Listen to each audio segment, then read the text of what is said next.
নমস্কার। আজ আমরা বানাতে চলেছি একদম দারুণ একটা চা টাইম রেসিপি, খাস্তা বিস্কুট। একদম ক্রিসপি, ফ্লেকি আর মুখে গলে যাওয়া মজাদার বিস্কুট। চলুন তাহলে দেখে নিই কীভাবে সহজে ঘরেই বানানো যায় এই সুস্বাদু খাস্তা বিস্কুট। আমি হাফ বাটি গুঁড়ো চিনি নিয়েছি আর একটা ডিম নিয়ে খুব ভালো করে চিনি আর ডিমটার সাথে মিলিয়ে নেব। এইভাবে খুব ভালো করে মিলিয়ে নিতে হবে যেন চিনির কোনো দলা মতন না থাকে, একদম ডিমের সাথে সুন্দরভাবে মিলে যায়। এবারে হাফ বাটি মতন আমি সাদা তেল দিয়ে দেব। আপনাদের ইচ্ছে হলে এটা বাটারও দিতে পারেন, বাটার দিলে খুব সুন্দর একটা আরও ভালো লাগবে। এইভাবে আবার খুব ভালো করে সব কিছু মিলিয়ে নেব।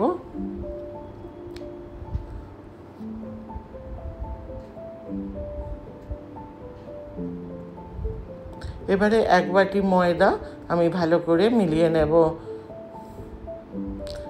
আপনারা এই সময় প্রয়োজন মনে করলে হাত দিয়েও এটা মিলিয়ে নিতে পারেন।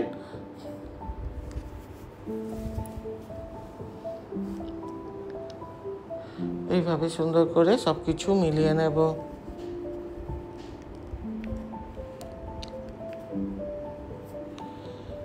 এবারে 1 চামচ বেকিং পাউডার আর 1 চামচের মতন ভ্যানিলা এসেন্স দিয়ে এবারে হাত দিয়ে মেখে নেব ভালো করে সব কিছু।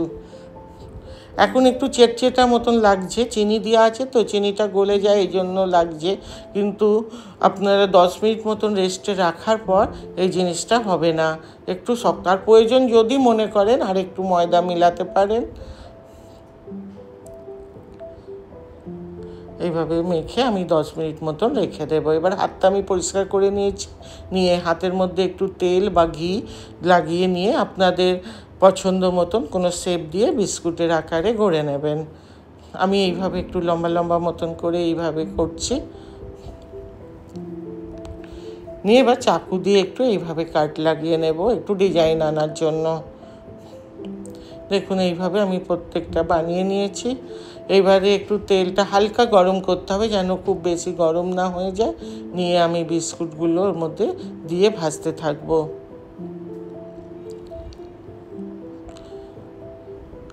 আমি যে চিনির সাথে ডিম দিয়েছি, আপনাদের যদি মনে করেন ডিম খাবেন না সেই সময় হাফ বাটি দইও দিয়ে চিনির সাথে এইভাবে করতে পারেন। এবারে ওপর দিকে একটু করে তেল এইভাবে ওপর দিকে দিতে থাকবো যাতে ওপর দিকটাও ভাজা ভাজা হয়ে যায়। দিয়ে এইভাবে পাল্টে দেবো আবার প্রত্যেকটা বিস্কুট, যাতে দুদিকেই লাল ভাব এসে যায়।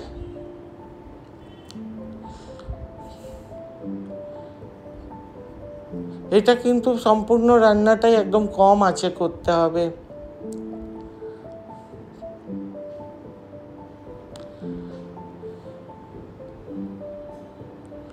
দেখুন সুন্দর একটা কালার এসে যাচ্ছে। এইভাবে উল্টে পাল্টে প্রত্যেকটা বিস্কুট লাল করে ভেজে নেব। দেখুন কি সুন্দর আর খাস্তা হয়েছে বিস্কুটগুলো, একদম সহজ উপকরণে বানানো আর স্বাদে একেবারে দোকানের মতন। ভিডিও ভালো লাগলে লাইক, শেয়ার আর চ্যানেলটা সাবস্ক্রাইব করতে ভুলবেন না। আর যদি ভালো লাগে আমাকে কমেন্টে জানাবেন। আবার দেখা হবে পরের ভিডিওতে নতুন একটা সুস্বাদু রেসিপি নিয়ে। নমস্কার, ভালো থাকবেন সবাই।